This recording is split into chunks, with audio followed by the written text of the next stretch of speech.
Kamala Harris, she blew it, man. She blew it. She just, every time she tries to do something, she just blows it.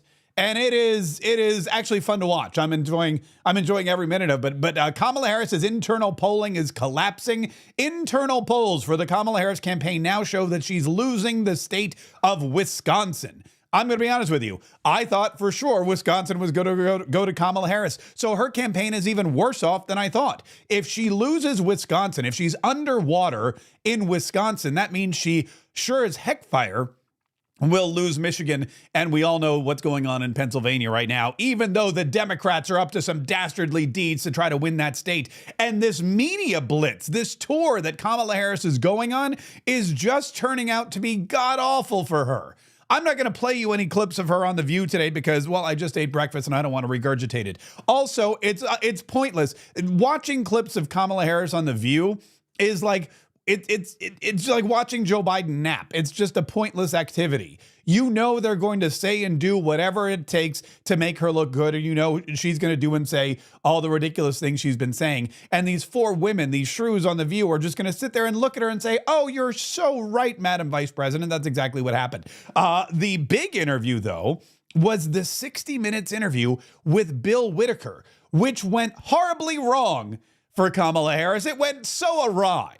It was the worst thing that probably could have happened to her. And Bill Whitaker, a lot of people knew was, he was this like nice, likable CBS reporter for 60 Minutes who's been around forever and a day. But now he will forever be known as the gentleman who put the final nail in Kamala Harris's coffin, because he didn't hold back. He asked the actual questions that Americans want to know the answer to. And he sat there and stared at her like she was an idiot as she tried to stumble and bumble her way through the answers. And when he didn't like an answer, he let her know about it. We're going to get to that here in just a minute. But first, we got to start off with this fight that Kamala Harris is picking with Ron DeSantis. I don't know who told her to do this.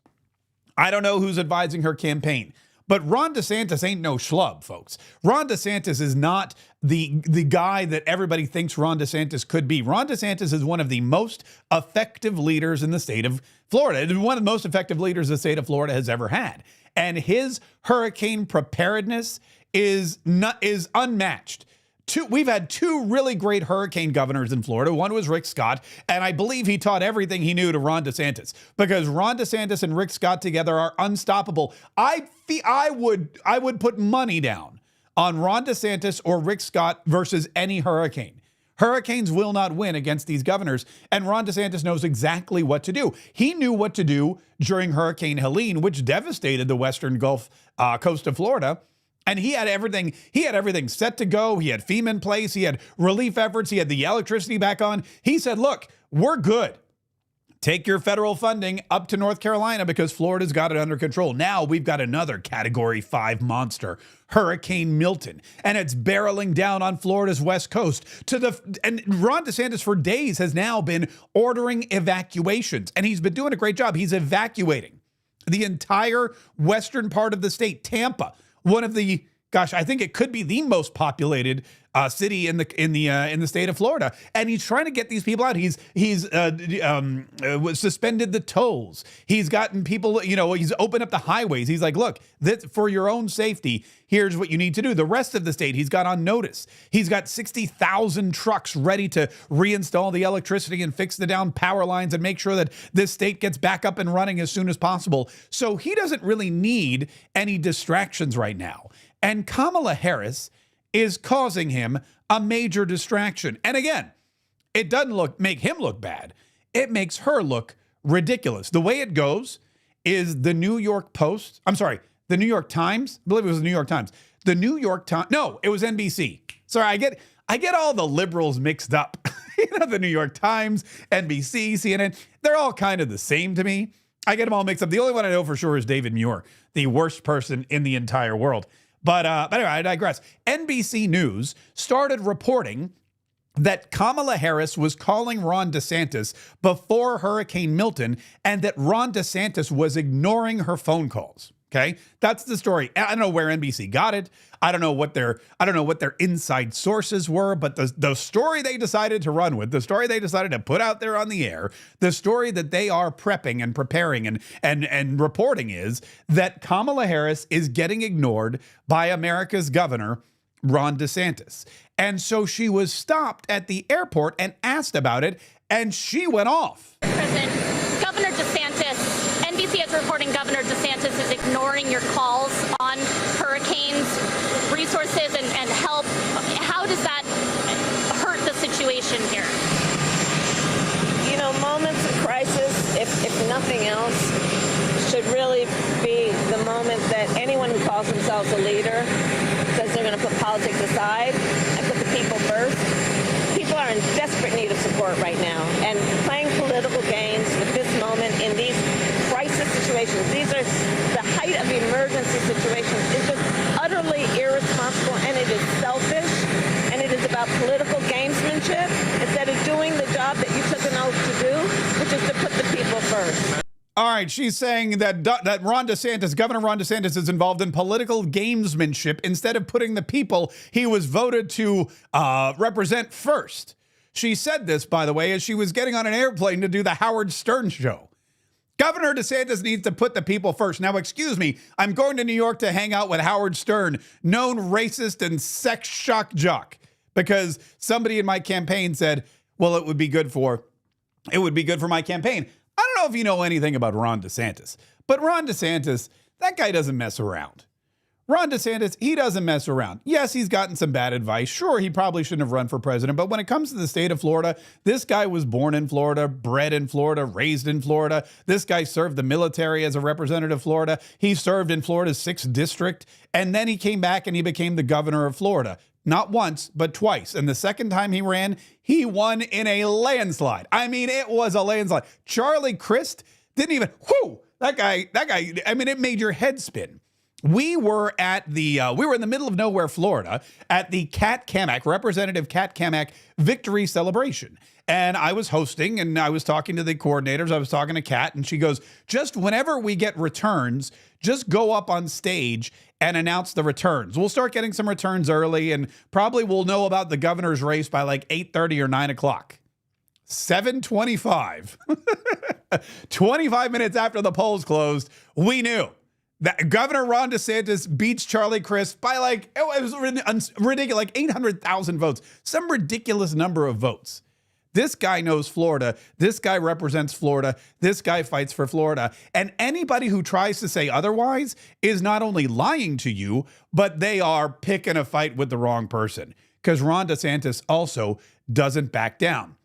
Here is what Ron DeSantis said to Sean Hannity after Kamala's comments about him politicizing Hurricane Milton. We've been laser focused on leveraging all resources available, including from the federal government. And I've been in touch with both FEMA and the president, as well as marshaling all our state agencies and working to support our local communities. And so for Kamala Harris to try to say that my sole focus on the people of Florida is somehow selfish is delusional. Delusional. That's a great way. That's a really great way to describe Kamala Harris. Delusional. But wait, he didn't even stop there. He knew he had an open platform and he had some things to say, and he was feeling that. He was like, look, I've had enough of this lady. Anyone who sits there and says I'm ignoring their phone calls, this is just ridiculous. She has no role in this. In fact, she's been vice president for 3.5 years. I've dealt with a number of storms under this administration. She has never contributed anything to any of these efforts. She has never contributed anything to any of these efforts, or ... anything else. She has never contributed anything. Ron DeSantis, governor of Florida. I mean, there's storms every year. This is not a new thing. If you're governor of Florida for 4 years, if you're one term, you're going to handle at least 2, maybe 3 storms. We're in our 2nd storm this season. And Ron DeSantis knows what he's doing. He knows what's up. And Kamala Harris, he says, in the 6 years that I've been governor, has never contributed anything. She needs to understand her role. Know your role. He literally pulls out the rock on her. She has no role in this. Yeah, she has no. You better know your role, Madam Vice President, because you have no role here in the hurricane preparedness efforts and relief efforts in Florida. In fact, you don't apparently have a role in the hurricane relief efforts in North Carolina either, because those people are begging for your help. They're begging for FEMA. They're begging for you to send them something other than $750 that they can't spend because there's no stores. There's no Amazon. There's no internet. There's nothing.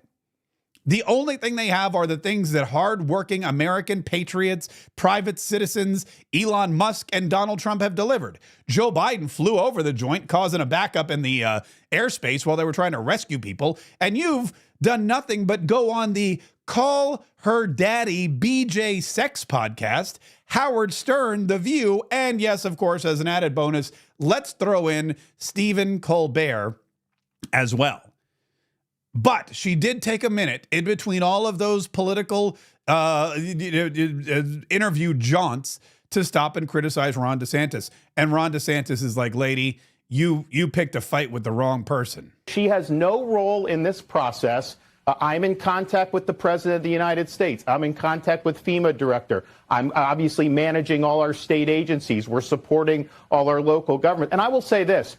I've had storms under both President Trump and President Biden, and I've worked well with both of them. She's the first one who's trying to politicize the storm, and she's doing that just because of her campaign. Again, it seems like just bad advice. It seems like, I mean, again, I've never run for anything. That's a lie. That's a lie. I ran for student body president in 4th grade, and I lost. I ran for something else once and I won, but I immediately regretted it because it was a horrible job. But anyway, I'm kind of a behind the scenes guy. I like to talk about people. I'm the guy that likes to talk about the job and not actually do the job. But the fact of the matter is, Ron DeSantis is like, look, she's campaigning on this. She's campaigning on Hurricane Milton, and I don't know why she's picking on Ron DeSantis. He's not in the race. Ron DeSantis is sitting here buckling down for what's going to be a deadly, devastating, horrible storm. It's clearing out the entire state of Florida. It's wiping out a lot of businesses and homes. Lots of folks today are leaving homes that they're not going to be coming back to ever. And they don't even know it yet. And Kamala Harris is out there talking smack about the governor who's trying to get them to peacefully leave the state in an orderly fashion so that he can save lives and whatever personal property he can. Man, she really is she's not just a horrible politician. She's a horrible person, isn't she? Wow. She's trying to get some type of an edge. She knows she's doing poorly, and so she's playing these political games. I don't have time for political games. I've got people whose lives are on the line. I've got people whose homes and their possessions are on the line, and we are focused 100% on that mission. I'm not worried about playing her political games. And so she is being selfish by trying to blunder into this when we're working just fine. Oh, she's trying to blunder into the storm when we're working it just fine. Kamala Harris is like one of those people that has no idea what to do when there's important work to do. You know, like they just kind of bop in. They go, can I help? What are you guys doing over here? Can I help? What do you got? Do you need my help over here? No? Okay. All right, fine. And then they just go in the corner and they kind of mope like nobody wants my help. You know, it's because we know that if you come in here, you're going to slow us down or just screw it all up. We let the big boys play. You know, let the men handle this one, lady. And that's not misogynistic. It's just the truth. If Kamala Harris were a dude, I still wouldn't want her anywhere near this storm. If Kamala Harris were a dude, she'd still be horrible. In fact, Kamala Harris is a dude in the form of Tim Walz. I'm a knucklehead at times. And I wouldn't want him anywhere near the storm either. The two of them together are the worst pairing of political pablum ever. They're the worst political pair I've ever seen. It's amazing. They're the Dumb and Dumber of American politics. I'm a knucklehead at times. At times? How about all the times? Is Tim Walz a moron? The answer is yes. And so is Kamala Harris, because she's picking, even CNN. CNN has Republicans and Democrats on their panel. They finally agree on one thing. This is amazing. Kamala Harris got the CNN Democrats and the CNN Republicans to agree on one thing: that she's a horrible candidate and that she's overplaying her hand and that she shouldn't be politicizing this hurricane. Listen to this. I mean, she's attacking the governor of a state that's about to get lashed with one of the most historic hurricanes we've ever seen. Is she crazy? He did not ignore her call. She was He did not talking, ignore just her to be call. clear, she was talking broadly about the politicization of the storms. I think she was talking about Ron DeSantis. He did not ignore her call. And in fact, according to what I've read tonight, he actually spoke to the president of the United States. He did Joe speak Biden. with President Biden. And he has said time and again that he and the federal government are working well together. So who here is politicizing this? Yeah, Harris. I hate to agree with Scott on anything, but I agree. I agree in this case. I mean, there's not one person on CNN who can actually say Ron DeSantis is in the wrong in this situation. Kamala Harris is set up. She's set up to win, and she loses constantly. She's the person who, I mean, I don't know, drops the ball in the end zone. I mean, she flubs the punt. I don't even know if there's a sports reference that really explains just how bad Kamala, if she were a NASCAR driver, she would be turning right. That's how, and if you know anything about NASCAR, Kamala Harris would be like, do I turn right here? Yeah, right into the wall. That's exactly what would happen if she were, thank God she's not anywhere. Thank God she's not anywhere near. That wasn't even the worst of it. This CBS 60 Minutes interview, I'm going to play the clips for you because, and I believe I'll probably get copyright dings because I think CBS, you know, they copyright protect their stuff. That's fine, whatever. But it's just too important not to. It's too important. If you haven't heard this interview, if you haven't seen the train wreck that Kamala Harris has created for herself, then you need to see it because it's important to know what we're up against. And you'll easily understand why that she's upside down in Wisconsin, why she's underwater in Michigan, why she's going to lose Pennsylvania, and why, the good Lord willing, you know, absent any unforeseen shenanigans or chicanery on the part of the Democrat Party, there will be a second Donald Trump term before we know it. But before we get to all of that, folks, we have had a fantastic few days here on Mark Kaye Saves the Republic. And we want to keep growing. I posted a video yesterday that went immediately viral. And the reason the virality continues, this is what I've learned. I've been learning a lot. I'm like a student of the game now. I'm not just a player. I'm a student. I'm in there and I'm learning the game. And here's how the game works. When you subscribe, that's great. But if you hit the notification bell, especially on YouTube, or if you get notified on Rumble, or if there's a podcast, for example, on iTunes or Spotify, if you hit the notification bell, here's what happens. Whenever I post new content, you get notified. As soon as you get that notification, man, if you tap on it and watch even a minute of it, that's when things really start to cook for us. That's when things really start to get going. And yesterday, I posted this video about Kamala Harris's poll numbers plunging, which they are. And the notifications went out, and pretty much everybody, I think, who had the notification set watched it, which caused YouTube to go, wow, this is some really good stuff. And they pushed it out to so many. It was amazing. It was amazing, and I appreciate all of you doing that. So please, if you could just take a minute, wherever you are right now, if you're on YouTube, X, if you're on Getter, if you're on Rumble, take a minute to subscribe, to like, to follow, to hit the notification bell, thumb it up. And then, of course, for our Facebook friends, please share this because Facebook does not like this content getting shared. And so we would like to share it as much as human. Just share it. I'll take care of the rest. I'll entertain your friends and family and your coworkers and everyone else who follows you on Facebook. I'll make this worth their while. I'll make them think, oh, wow, this is some good quality information that insert your name just shared with me.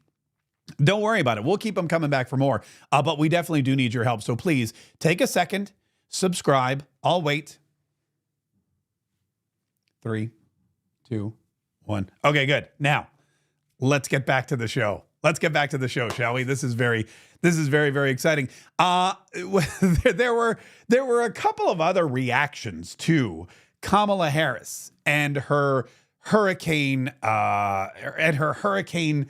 I guess you would say, lack of preparedness. One of them was Alyssa Farah Griffin. Now, Alyssa Farah Griffin is usually on The View, but she's also a CNN contributor. And she was on with Anderson Cooper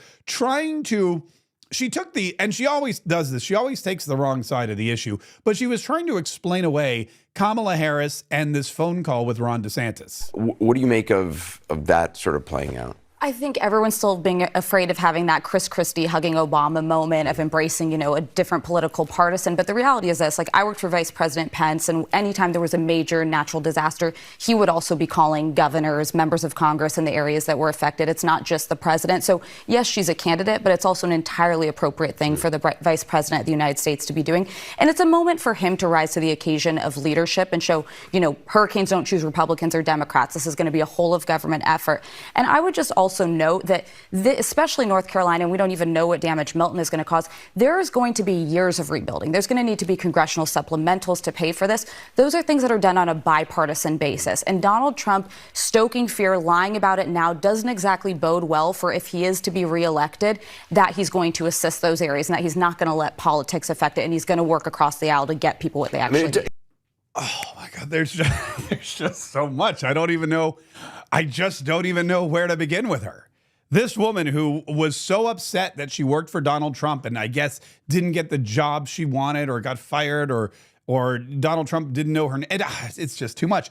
She starts off by saying, I guess everybody's wanting to rise to the occasion of the Chris Christie, Barack Obama moment. Listen, lady, first of all, Kamala Harris ain't no Barack Obama. And Governor DeSantis ain't no Chris Christie.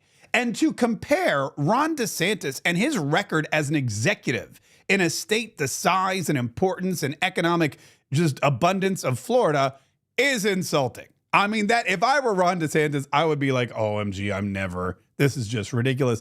Chris Christie as governor of New Jersey and Ron DeSantis as governor of Florida are about as polar opposite as either could get. Also, Barack Obama and Kamala Harris have a lot of differences too, but we're not going to get into that as well. Plus, when she talks about, this is an opportunity for Ron DeSantis to rise to the occasion. Governor DeSantis always rises to the occasion. Governor DeSantis rose to the occasion through every other storm we faced. Governor DeSantis rose to the occasion when he went after Disney for trying to groom children into an alternative lifestyle. Ron DeSantis went after teachers in schools and said, you will not teach anything other than reading, writing, and arithmetic and the odd history and civics class. And we don't want you teaching about sex or alternate sexual lifestyles or gay marriage or transgender philosophies or sex change operations. Keep all of that out of our schools. And he didn't care that they tried to lie about it. He took on the education system. He took on Disney. He took on illegal immigration before it was cool. And he put illegal immigrants on planes and he flew them to Martha's Vineyard and left them in the town square and said, here you go, Democrats. You wanted them, you got them, courtesy of the free state of Florida. Governor DeSantis does absolutely nothing but rise to the occasion. He doesn't need a phone call from Kamala Harris to prove that he's a leader. In fact, as a resident of the state of Florida, as a constituent of Ron DeSantis, as somebody who voted and campaigned for Ron DeSantis not once, but twice, I would like to deliver a message to you. We in Florida are much happier that Ron DeSantis is not wasting time talking to Kamala Harris, who has done nothing for anybody ever, and that he's preparing for what will be one of the biggest, one of the deadliest, and one of the most destructive storms this state has seen in 40 some odd years. If he were on the phone with Kamala Harris at this time, I'd be like, dude, what are you doing? She can't even help the folks in North Carolina. You think she's going to help us? Come on, you're wasting our time.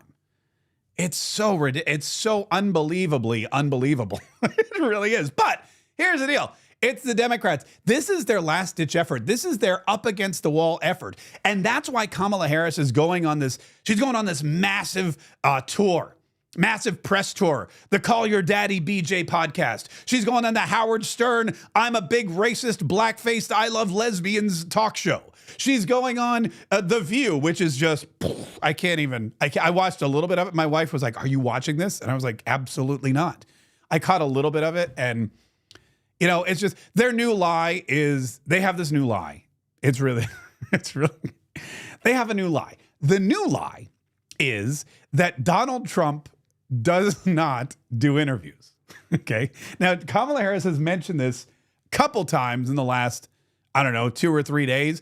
She mentioned it with Bill Whitaker on 60 Minutes. And she said, if Donald Trump would sit down and do an interview like this and have a conversation with the people, and I'm thinking to myself, whoa, lady, Donald Trump has done a bajillion interviews. This is like your fifth. I can count on one hand the number of interviews Kamala Harris has done so far. Ready? There was the CNN sit down with Dana Bash, but I don't really count that one because Tim Walz was there. So let's take that one off. Then there was the Oprah Winfrey interview spectacle thing. I don't even really know what that was, but okay, I'll count the CNN one too, fine. Then there was an MSNBC interview she did, which went horribly wrong. She did that interview with the dude in Philadelphia on a local station on a Friday night that they tried to hide from the public. And then she did the interview yesterday with Bill Whitaker.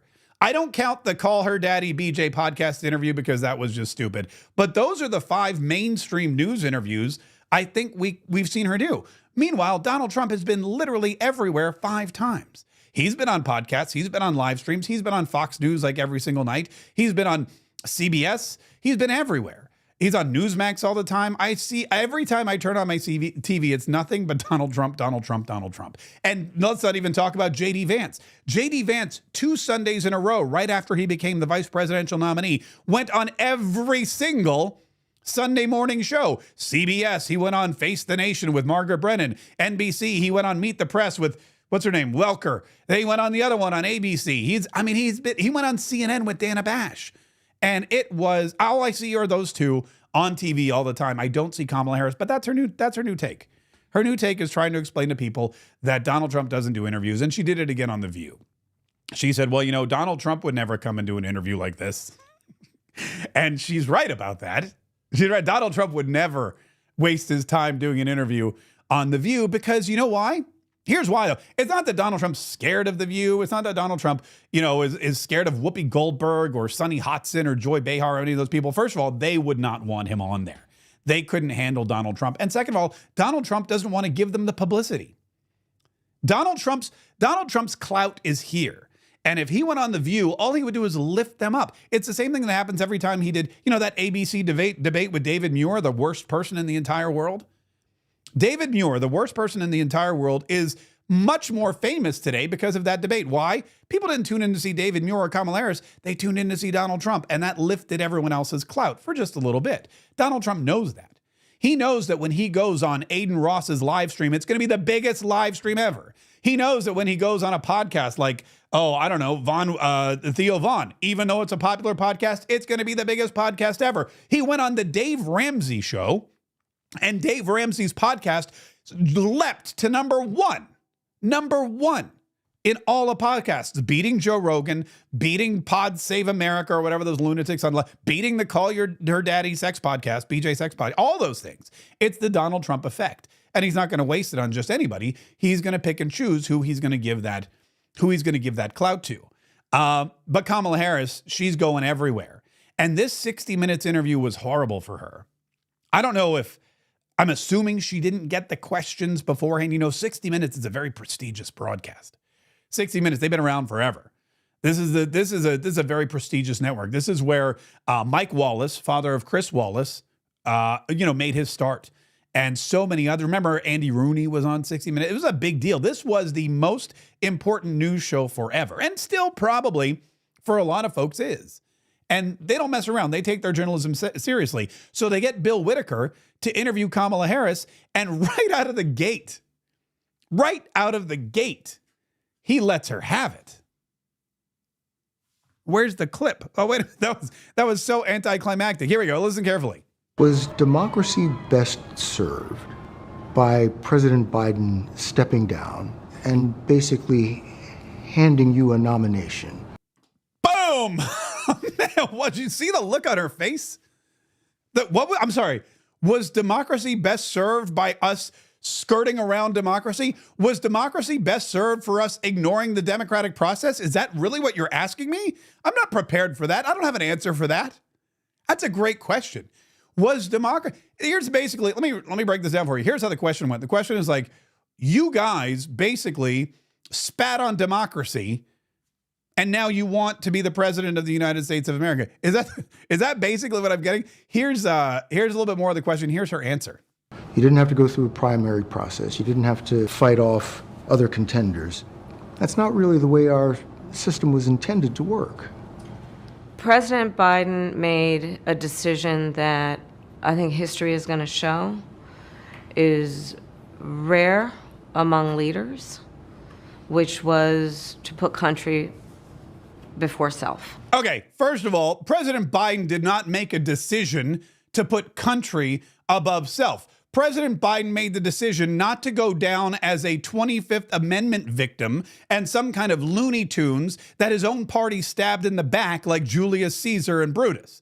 He didn't want to go out as the sacrificial lamb. He didn't want his own party making up stories about him out of turn, although let's be honest, he's probably not fit to be president anyway. But he wanted to go out on his own terms. And he knew that these cutthroat political bandits on the left in his own party, he knows.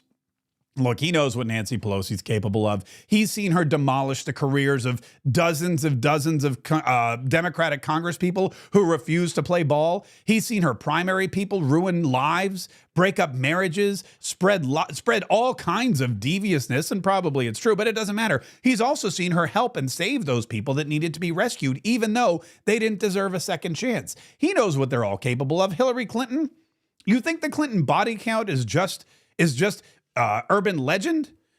Maybe it is, but Joe Biden knows the truth. So there's a reason that Joe Biden stepped down, and it wasn't him putting country first.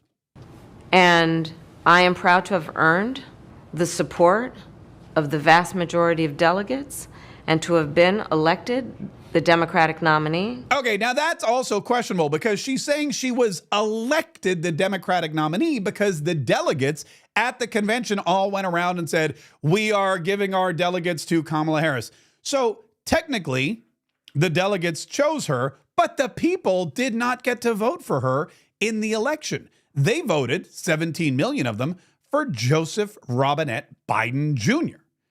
And now she's claiming that she was elected. And so she is the rightful owner of those delegates, and she is the candidate. And she is going to do whatever it takes to earn our trust. I am proud to have received the endorsement of leaders around this country from every background and walk of life to fight in this election over the next month for our democracy. But I think this truncated process is why people think or say they don't really know who you are. Boom! There's just like bombs dropping all over. It's like Kamala Harris just walked into the Middle East of interviews. It's like this is the Lebanon of interviews. She's like, when did I come to Beirut? I got a bomb over here about democracy. I got a bomb over here. This truncated democratic process is why people don't know you. I'm sorry, Bill, you work for CBS, right? Did you not get the memo? This is the same network that handled the vice presidential debate and tried to help Tim Walz and hinder J.D. Vance, that fact-checked him, even though this is the same network, right? Are you guys not in? You guys don't, you didn't get the memo that I'm the Democrat candidate and you're supposed to help me because I can't help myself? You didn't get the message that you're supposed to throw me a lifeline and not stick your foot on my head and shove my face deeper under the water. You didn't get that message? Evidently he did not, because he continued. Tell you what your critics and the columnists say. Okay. They say that the reason so many voters don't know you is that you have changed your position on so many things. You were against fracking, now you're for it. You supported looser immigration policies, now you're tightening them up. You were for Medicare for all, now you're not. So many that people don't truly know what you believe or what you stand for. And I know you've heard that. In the last 4 years, I have been Vice President of the United States. And I have been traveling our country. And I have been listening to folks and seeking what is possible in terms of common ground. I believe in building consensus.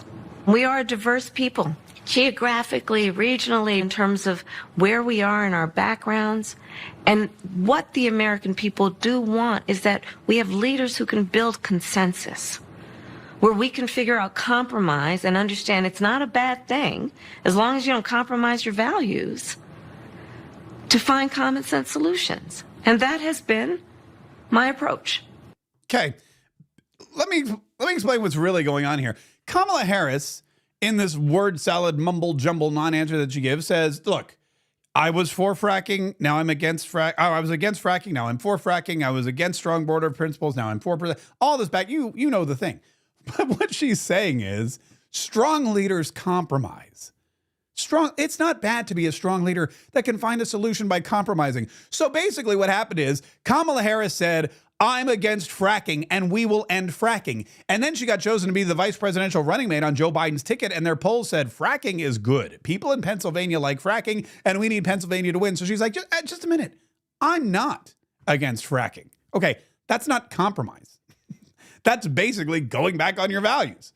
That's you saying, oh, I had this position until I realized it couldn't get me more power, so now I'll take the opposite stance. Same thing with the border. For 3 years, they were against strong border policies. They were against stay in Mexico. They were against building the border wall. They actually dismantled the border wall in some places and sold off the parts for, I don't even know what, for like pennies on the dollar. They are the biggest anti-border protection, anti-American sovereignty ticket we've ever had. But guess what? When immigration rockets to the top of the issues that people are voting on in 2024 and Kamala Harris somehow blunders into being the candidate, all of a sudden, I'm really concerned about the border and we're going to start cracking down on it because the fentanyl's coming through. I mean, this is not compromising to find a solution. This is compromising your values because you don't want to lose an election. This is, I'm placating the larger voting bloc of the United States because in California, sure, maybe in California they were against fracking, but guess where they don't frack? In California. In California, maybe they did. We're sanctuary cities. Come on in, free love. But in Texas, they're not like that. In Arizona, that's a big problem. And Arizona is a swing state that Kamala Harris needs to win the election. So she's compromising to find solutions. But really, she's compromising her values to find a solution to the bad poll numbers that she has in all of these states. It's an election bill. And I take it seriously that I have to earn everyone's vote. This is an election for President of the United States. No one should be able to take for granted that they can just declare themselves a candidate and automatically receive support. You have to earn it. And that's what I... Wait a minute, hold on. That's literally what she just did. She just admitted to not, in fact, let me play that. I got to play this. My mind is blown. I've heard this clip 3 times, but I got to play it again because it's ridiculous. It's an election bill. It's an election. And I take it seriously that I have to earn everyone's vote. This is an election for President of the United States. No one should be able to take for granted that they can just declare themselves a candidate and automatically receive support. You have to earn it. And that's what I intend to do. Nobody can just declare themselves a candidate and automatically get support. That's exactly what happened. One day, Joe Biden was the candidate. Barack Obama, here's basically what happened. One day, it was Joe Biden, the candidate for president against Donald Trump. Donald Trump got shot, went to the convention, gave an amazing speech. All of a sudden, the Democrats realized we're going to lose. So they got rid of Joe Biden. And all of a sudden, Kamala Harris became the candidate. And she got all the support of the delegates, which she explained like 2 answers ago. And now she's saying, oh, you can't expect to do that. You did it. You stomped on the democratic process. You did it. You just snatched the will of the people away from them. And now here you are floundering on 60 Minutes trying to explain why you should be the president of the United States. And wouldn't you know it, at that moment, that's when Bill Whitaker decides, you know what I'm going to do? I'm going to ask Kamala Harris, the border czar, about her border policy. And Kamala Harris did not like being questioned about her border policy. I've been covering the border for years. And so I know this is not a problem that started with your administration. Correct. But there was an historic flood of undocumented immigrants coming across the border the first 3 years of your administration. As a matter of fact, arrivals quadrupled from the last year of President Trump. Was it a mistake to loosen the immigration policies as much as you did? It's a long-standing problem. And solutions are at hand. And from day one, literally, we have been offering solutions. What I was asking was it a mistake to kind of allow that flood to happen in the first place? I think This is I love this. I love when he goes, wait a minute, let me ask you the question. And then she starts to, let me ask you this question. And she goes, well, and he goes, no, but wait, this is the question, lady. Stay over here. And she's like, Policies that we have been proposing are about fixing a problem, not promoting a problem. Okay? But the numbers did quadruple. And the numbers under today, your watch. because of what we have done, we have cut the flow of illegal immigration by half. But should you we have have done cut that? the Should you flow have of done that? fentanyl by half. But we need Congress to be able to act to actually fix the problem. Okay, this is where she just starts to collapse. She doesn't know what to do. She realizes she's not answering the question. He's asking her, but shouldn't you have done it 3 years ago? Shouldn't you have done it from day one? And she just starts to bulldoze him. She's like, railroad. She's like, I can't mess this up too. I've messed up everything. I can't mess this up too. This is a lot like, and this was my favorite clip was the one we played yesterday, because now she's like, what we need to do is we need Congress to act. Because there's only, look, when you're Kamala Harris and you've single-handedly, okay, not say, Joe Biden helped. When you're Kamala Harris and you're part of this administration and you've created, when you've been the architect of and the executor of the worst policies in history. Kamala Harris has been an integral architect and executor of the policies of the Biden-Harris administration. Thank you, Susan Rice, for that admission. We appreciate it. We enjoy playing that over and over again. So when you've been the architect and the executor of ridiculously high inflation and an open border policy that has caused massive crime, massive drug use, massive human trafficking, massive danger to Americans, and is almost at this point irreversible, when you're that kind of a person, when you're doing that, then you have to blame somebody. And the people that Kamala Harris always blames are Donald Trump or Congress. Donald Trump or Congress. Why? Well, because Donald Trump's a Republican and Congress technically is also controlled by the Republican Party at the moment. Very slim majority, but it's a majority nonetheless. So it's Donald Trump or Congress. Those are the two people to blame. And no one's going to believe her if she comes forward and blames Donald Trump for the border, which she tries to do all the time. Donald Trump. God, we had a border bill, a bipartisan border bill that was going to strengthen the border. We had that in place, and Donald Trump called everybody in Congress and said, don't vote for it. I'd rather run on the border. And that's just the biggest lie. That's one of the biggest lies she's ever. We've debunked that over and over again. We've played you the clips of Byron Donald saying that's not the we were against this border bill before Donald Trump said anything about it. We were reading this bill going, you want to spend how much money to Ukraine? You want to send 60 billion, to Ukraine as part of a border bill? What does 60 million to Ukraine have to do with the United States border? What is this pathway to citizens? All this stuff that was in this bill, it was the worst bill ever written. And the only reason it was written that way was so that the Republicans in Congress would say, nuh-uh, and then Kamala Harris could do exactly what she's doing, and that is go on all of these TV shows and say, Donald Trump is anti-border. People don't believe that anymore. So now she's blaming Congress.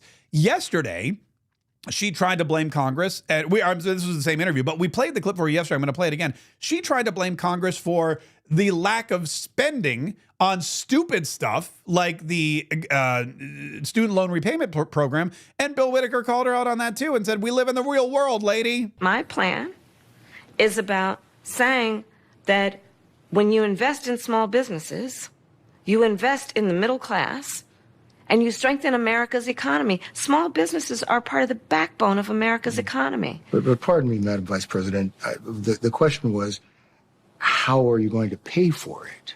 Well, one of the things is I'm going to make sure that the richest among us who can afford it pay their fair share in taxes. It is not right that teachers and nurses and firefighters are paying a higher tax rate than billionaires and the biggest corporations. I plan on making that fair. But we're dealing with the real world here. But the real world includes... How are you going to get this through Congress? You know, when you talk quietly... Congress? When you talk quietly with Congress. I haven't even gotten to the funniest part of this interview. There's lies that are well-crafted and political in nature, and you don't believe them, but you don't really sit and think about it. And then there's lies you hear, and you just go, oh, you're just lying to me now. And there was a question that Bill Whitaker, I don't, I don't know a lot about him. I've seen him interviewed before. I've never really thought about him. But if he interviews everybody this way, I don't know his politics. And that's really the key point. I don't know Bill Whitaker's politics. I know David Muir's politics. He made it pretty clear. I know Anderson Cooper's politics. I know everyone on CNN's politics. I don't know Bill Whitaker's politics. I couldn't figure it out from this interview. And that's the point. Because when you're a journalist, quote unquote, I've been doing a lot of air quotes today too. I'm overboard on air quotes. I think if there were a limit for air quotes, I'd probably hit it. Don't let me, somebody stop me with the air quotes. I'm getting addicted to them. But if there were a limit for journalists, I'm sorry, if there were a limit for for air quotes. No, if there were more journalists who did interviews this way with candidates on either side of the aisle, and you walked away going, I really don't know if that journalist is a Republican or a Democrat, then that journalist wins. Because that's the job of a journalist. Anybody who you watch on TV, Anderson Cooper, Jim Acosta, Jake Tapper, Joy Reid, David Muir, the worst person in the world, any of these people, when you watch them and you say, hey, you know what? I don't know what their I don't know where they fall on the political spectrum. That's a good reporter. Watch them some more. Support that person even more. Before I get to this question, though, I have to share with you something really cool. So my son is a big history buff. Loves history. He's been in history competition. You know how they have like science fairs? He did a history fair. He won. He got to go to the nationals. He went to the University of Maryland with kids from all over the country and competed on behalf of the state of Florida. Really, I mean, he loves history. And maybe I had a little small part in that because I also enjoy American history. He likes all history. I really don't care about like Europe and Asian stuff, but he's like, if it's old, I love it. He loves old stuff, antiques, everything. And we were reading this article, but there was this article that came out about 4 or 5 months ago about the lack of history proficiency in middle schoolers. Why? COVID lockdowns.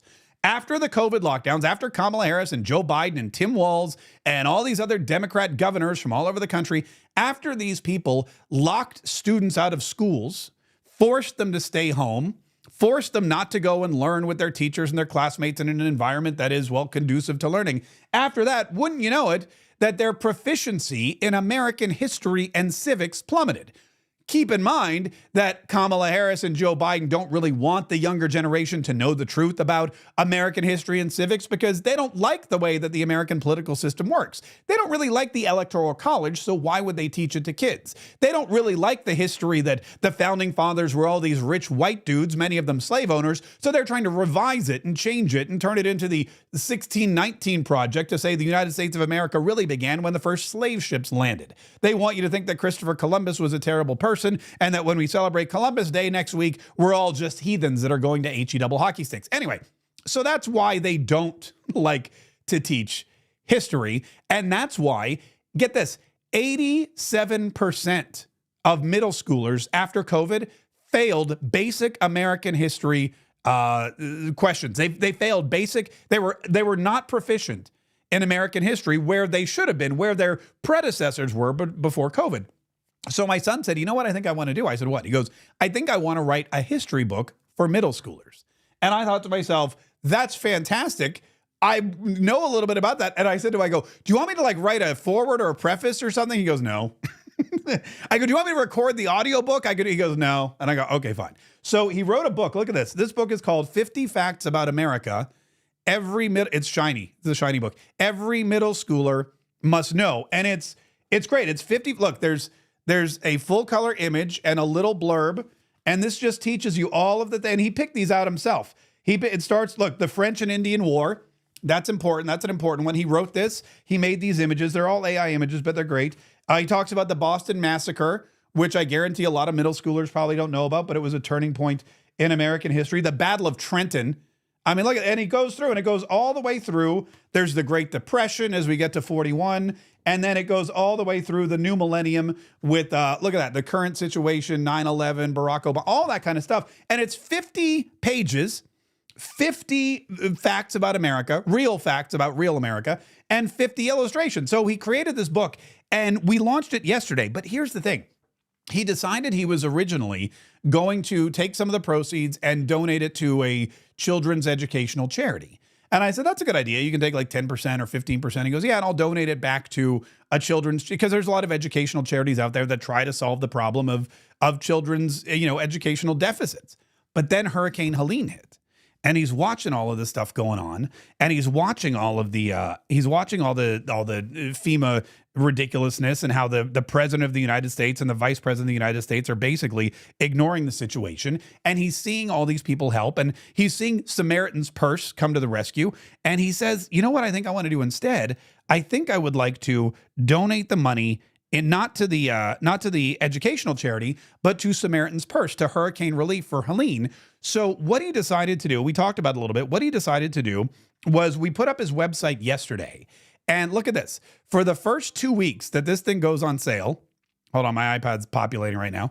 For the first 2 weeks that this thing goes on sale, he's going to donate 100% of the proceeds to benefit Hurricane Helene through Samaritan's Purse, which is the Franklin Graham charity. Now, here's what this means. When you buy a book, he'll pay for the book. The book costs it's an expensive book. It's a shiny. It's like $10, $12. He'll pay for the book, and then everything else that he makes, he's going to send to Samaritan's Purse for the first 2 weeks. And yesterday, I was so impressed. I was so proud. I was so excited that what I did was I sent out an email. I sent out a Patriot Dispatch. It was like 8 o'clock at night. I was like, guys, you got to hear about my son.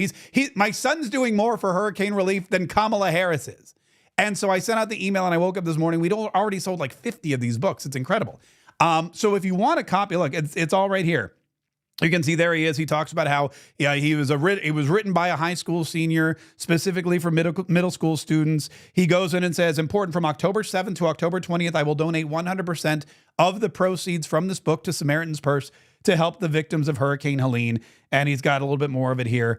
And then you just click, you can get the book. It's very important you put in your details, but it's very important you can choose.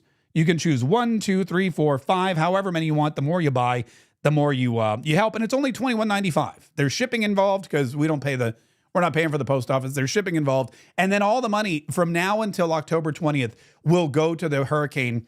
We'll go to hurricane relief. So we're super proud of him.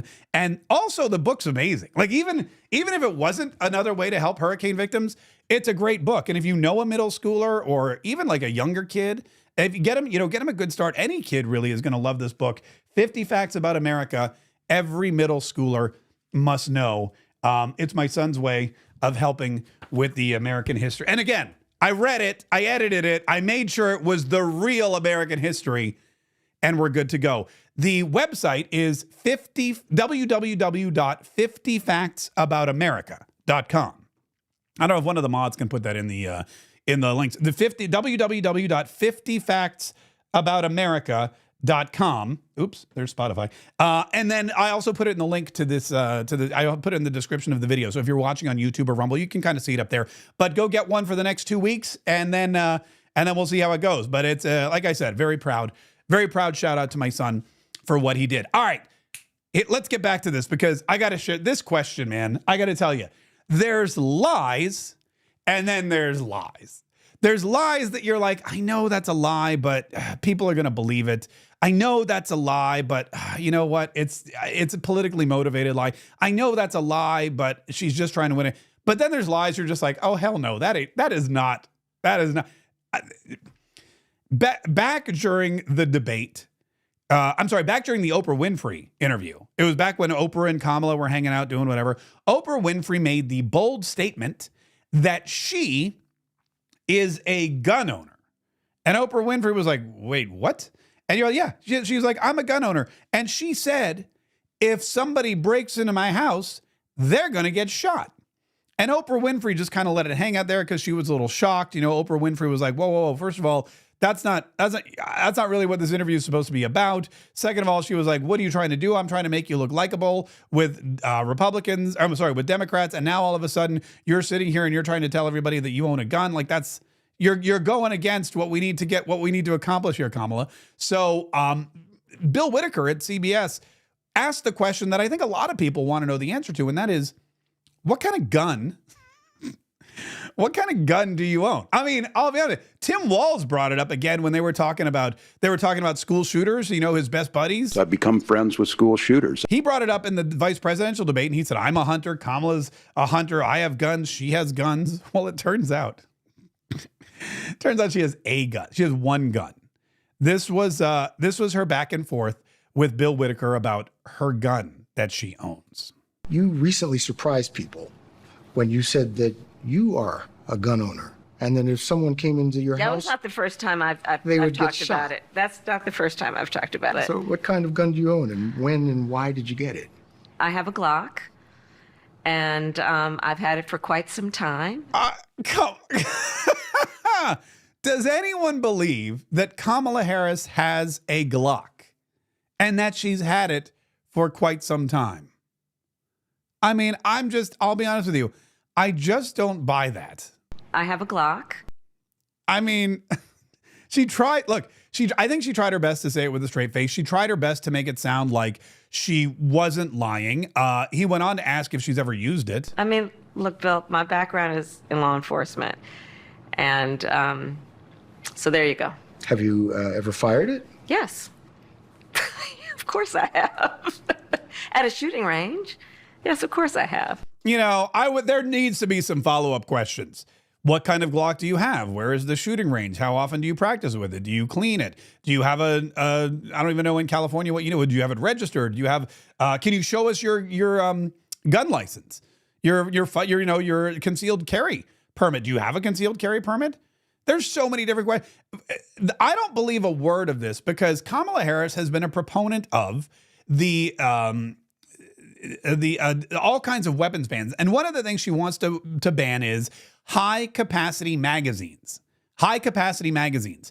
And high capacity magazines are magazines that hold more than 7 rounds.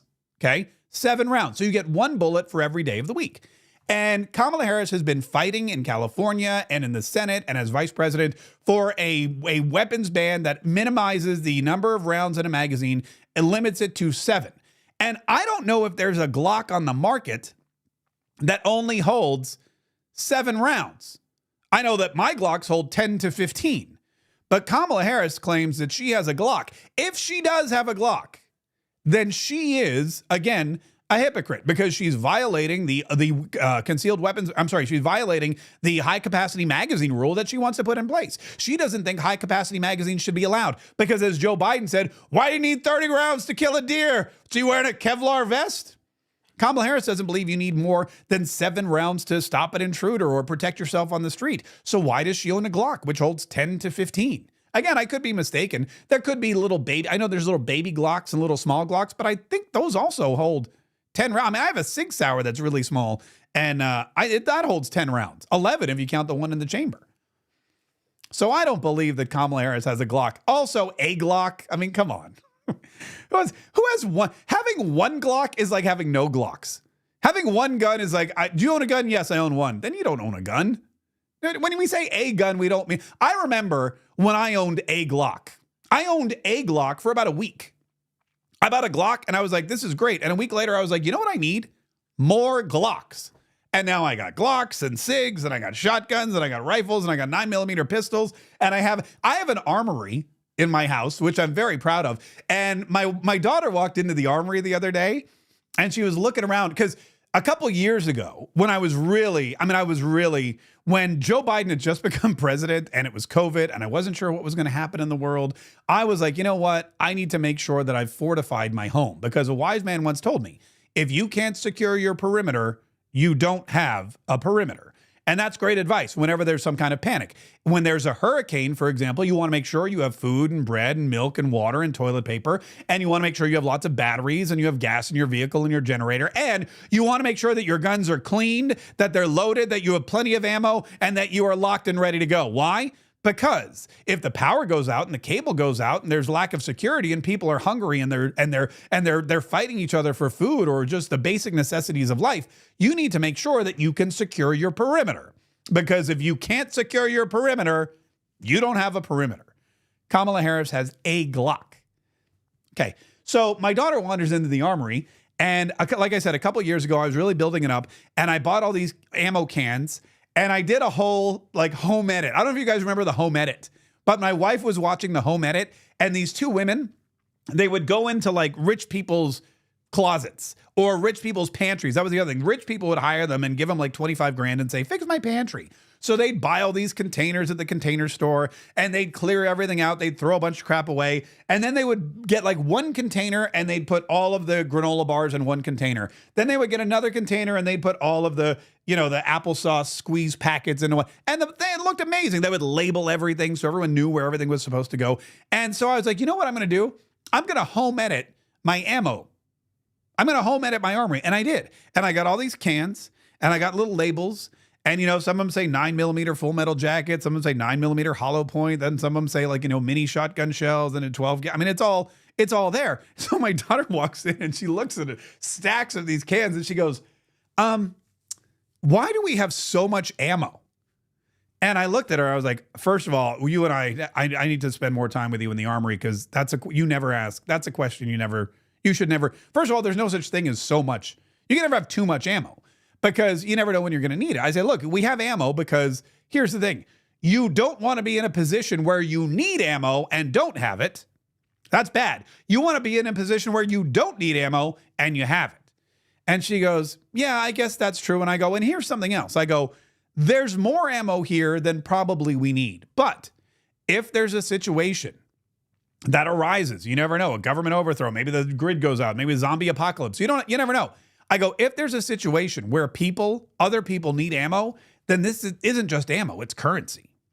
This isn't just ammo. This is something we can barter with. Let's say we need food or water or gasoline. Maybe somebody has that, but they're out of 9mm hollow point bullets. I got plenty. We can make it. This isn't just ammo. This is currency in a society that is anarchist and chaotic. Do you understand? And she goes, yeah, I understand. And it was a very touching daughter-father moment, teaching her about how to barter with bullets during anarchy. I was proud. I'll never forget that moment. And so that's why, and now she knows. That's why you need not just enough ammo, but more than enough ammo. Kamala Harris has a Glock. I have a Glock. I don't. I think that's a Glock. Bull crap is really. I don't think she has a Glock. I think her Secret Service detail. I think they all have Glocks. I think she's seen a Glock. I think I would imagine that I don't think Doug Emhoff has a Glock. He doesn't seem like a Glock guy to me. He seems like the kind of guy that avoids guns, doesn't like guns. There's those guys that I don't like guns, and I pee sitting down. Those guys. I feel like he's one of them. Hey, speaking of guys who pee sitting down, before we go, before we go, Tim Walz, because he's everywhere, man. This guy's a clinger. This guy's a Klingon for sure. Everywhere Kamala goes, Tim Walz goes. Every time Kamala does an interview, Tim Walz kind of weasels his way in there. And Bill Whitaker got a couple questions with Tim Walz. But there was really only one that mattered. It was the question, again, that we've all been asking since the vice presidential debate when he announced to the whole world. I'm a knucklehead at times. The question is, should we really have a knucklehead in the White House? Why is that? Okay, hold on. I got this one right here. Here it is. And this is it. In your debate with J.D. Vance, you said, I'm a knucklehead at times. And I think you were referring to the time that you said that you were in Hong Kong during the Tiananmen Square unrest when you were not. Yeah. Is that kind of misrepresentation, isn't that more than just being a knucklehead? Isn't that lying? I love this guy's questions. You said you were a knucklehead because you told everyone you were in Tiananmen Square during the protests and the uprising, but you weren't. You were in Nebraska. Yeah. Isn't that being more than a knucklehead? Isn't that being a bold-faced liar? Isn't that being somebody who's trying to paint themselves as someone that they're not in order to gain political favor with voters? Here's what Tim Walz said. I think folks know who I am, and I think they know the difference between someone expressing emotion, telling a story, getting a date wrong rather than a pathological liar like Donald Trump. But I think it comes down to the question of whether whether you can be trusted to tell the truth. Yeah, well, I can. I think I can. I will own up to being a knucklehead at times, but the folks closest to me know that I keep my word. Hey, shouldn't the people not closest to you know that you keep your word?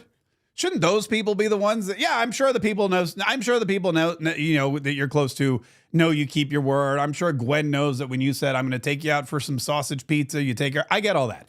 But really, it's the rest of us that need to believe. Like, for example, Donald Trump and I have met personally 0 times. I haven't sat down and interviewed him. I haven't had the pleasure. I've interviewed his sons. I've interviewed Eric. I've interviewed Don Jr. I've interviewed Laura multiple times on this program. I've interviewed other people in his cabinet. I've interviewed people that are close. I've been to his home. I've been to Mar-a-Lago for not March Madness. What's it called? Super Tuesday, which happens to be in March. I've been to countless of his rallies. Fantastic guy. Love everything he says. I trust his word. When he tells me he's going to do something, I believe he's going to do it. Why? Because he did it the first time. When he tells me he's going to build a wall, he's going to build a wall. When he says he's going to renegotiate our horrible agreements like NAFTA and the Chinese tariff agreement, and he's going to pull us out of the Paris Climate Accord and the Iran nuclear deal, and he does it all. When he says I'm going to cut your taxes, and he cuts our taxes. When he says I'm going to keep us out of wars, and he does. I'm going to destroy ISIS. I'm going to kill terrorists. All of those things he accomplished. I'm going to move. I'm going to move the American embassy back to Jerusalem. He did it. He did it. How many politicians were petrified of moving the American embassy back to Jerusalem? Donald Trump said, do it. And look at his relationship with Israel. Look at the peace that was in the Middle East during Donald Trump's reign as president of the United States. Look at what's happening now. Now that you have somebody who's anti-Israel, who's an Obama acolyte, who sometimes praises Palestine in the office. It's devastating over there. Donald Trump is not someone who I would say I'm close to, but I believe he keeps his word. It's the opposite of what Tim Walz says. Tim Walz says, look, everybody thinks I'm a knucklehead. I'm a knucklehead at times. Everybody thinks I'm a moron. Is Tim Walz a moron? Everybody thinks I'm just an idiot, which, let's face it, I am. But the people closest to me know they can trust me. Fine. How about the rest of the people? If the people closest to you didn't trust you, which they don't, because we all remember, oh, did I delete the photo? I don't think I have the photo of his family anymore. I had the photo of his family with in the t-shirts, the Walzes for Trump. But if your own family doesn't trust you, but the rest of the country does, that's something. But the fact that the rest of the country thinks you're a big fat liar, and you're like, yeah, but my wife likes me. I don't know. Something doesn't sit well with me there. Now, this morning, I woke up. I had a horrible dream last night. I mean, I don't even really want to verbalize it. But I woke up in the middle of the night. I had a nightmare. I was in a tire shop, and I was standing there looking out the window, and all of a sudden there was a big noise and a big commotion, and I saw Trump Force One making like an emergency landing. And I looked through the window of the tire shop, and I saw it said Trump. And this plane comes and makes this emergency landing on the road and starts skidding, and people are screaming. And then a fire erupts from the engine. And then I run out of the tire shop and I pull out my phone, because that's probably the first thing I would do. And I'm running toward this plane, and I'm looking at it. And it's Trump Force One crash landing in Jacksonville, catches on fire. They're trying to evacuate everybody. And I wake up and I'm like, oh my God, is anybody watching the plane? That's my first thought. And eventually I fall back to sleep, but I wake up this morning and I thought to myself, I know that they've beefed up his security. I know that they've beefed up his on the ground security, but Donald Trump's in this plane like every day. Are they securing the plane? So I kid you not. I got on the phone, like I waited till a decent hour. I tried to wait till 8 o'clock. I was so freaked out. I tried to wait till 8 o'clock, but I couldn't wait till 8 o'clock. So at 7:57, at 7:57 a.m., I texted Congressman Mike Walz. And Congressman Mike Walz is part of the assassination committee. He's there to make sure that Donald Trump's security is fortified. Congressman Mike Walz was just on the plane, was just on Trump Force One, flying to the rally. And that's another concern. It's not just Donald Trump who flies on this plane. It's Donald Trump. It's J.D. Vance. It's Vivek Ramaswamy. It's his kids. It's his grandkids. It's Congress people who we really want to be around for a while because they're the good Congress people like Mike Walz. And so I text him and I go, dude, random question, but please tell me that the plane is secure. And he wrote me back. He goes, the plane is secure. I go, but you've got like round the clock protection on the plane. He's like, yes, the plane is secure. Don't worry. And I go, okay. And then I said, by the way, while you're awake, can you come on the show? And he goes, I can call at 3 o'clock today. So I'm going to interview him at 3 o'clock today. I'll bring you that interview tomorrow. But Mike Walz is really, I mean, he's everywhere with the Trump campaign. He's on top of security. Like I said, he's on the Foreign Relations Committee. He's on all the Armed Forces Committee, Armed Services Committee. He's now on this assassination committee that's investigating the Secret Service and making sure that Donald Trump has all the protection that he needs for the next however many years that he happens to be in office. And also, he's here from Florida. So we're going to talk a lot about FEMA. In fact, we were supposed to talk at 1:30 today, but I got a message from his communications director saying, there's an emergency FEMA meeting he needs to be in. Can we do it at 3? And I said, emergency FEMA meeting sounds like something he should be in. So yes, we'll do it at 3 o'clock. I'll bring you that interview first thing tomorrow. And my plan, and I mentioned it earlier, and I'll mention it again, is that I don't foresee, again, there's going to be impact. And I know that the model right now shows Hurricane Milton going south of my location. Patriot HQ is in Jacksonville, Florida. And Patriot HQ is not currently in the direct path of the storm. However, these paths change, faster than Kamala Harris changes her stance on fracking. So it could go north, it could go south, it could stay the same. You never know. We're going to get a lot of rain. We're going to get a lot of wind. And whenever there's a lot of rain and a lot of wind, that's when the power goes out. That's when you start to lose the internet. That's when stuff just goes crazy. So my plan is, and my goal is, to make sure that we are broadcasting as long as we possibly can. We're going to be on the air today. Of course, well, duh, I mean, we're on the air right now. We're going to be posting more content later today. We're going to be broadcasting tomorrow. We're going to be doing the podcast every single day that we can. The podcast, by the way, is actually easier to do. It takes less internet to upload a podcast than it does to do a live stream. So if for some reason I can't live stream for an hour, I do have a generator, I do have the capacity, and I have battery packs and things like that. I could even just on my phone record a podcast, but we will try to get you all the information we can for as long as possible. Good Lord willing, it stays south of us and we can be here for you so that we can tell you what's going on the ground here in Florida, what's going on in the rest of the country and the world, what's going on with the campaign, and most importantly, what's going on that directly affects you. We are less than 30 days out, folks.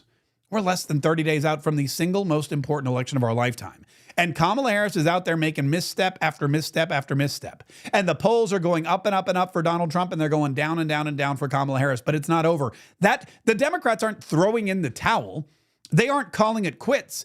They're doubling down. They're going to put her on more BJ sex podcasts. They're going to put her on more late night TV shows. They're going to put her on more shows like The View and Howard Stern and any other show they can find with long-haired, angry old women. They're going to do that until Election Day because they know that if they lose this election, Donald Trump is coming after them because he told them he would. And they believe him. See, that's the thing between Tim Walz is not a man of his word and nobody believes him. But Donald Trump, if he says, I'm coming after you, they know. They understand that when Donald Trump makes a promise, he keeps it. Promises made, promises kept. And one of the promises he made was, I'm coming after the whole lot of the corrupt Democrats who came after me and my family for years for a bunch of lies. That's why they're going to double down and triple down and quadruple down. And that's why they're not going to stop. They're not going to stop until November 5th and probably after that.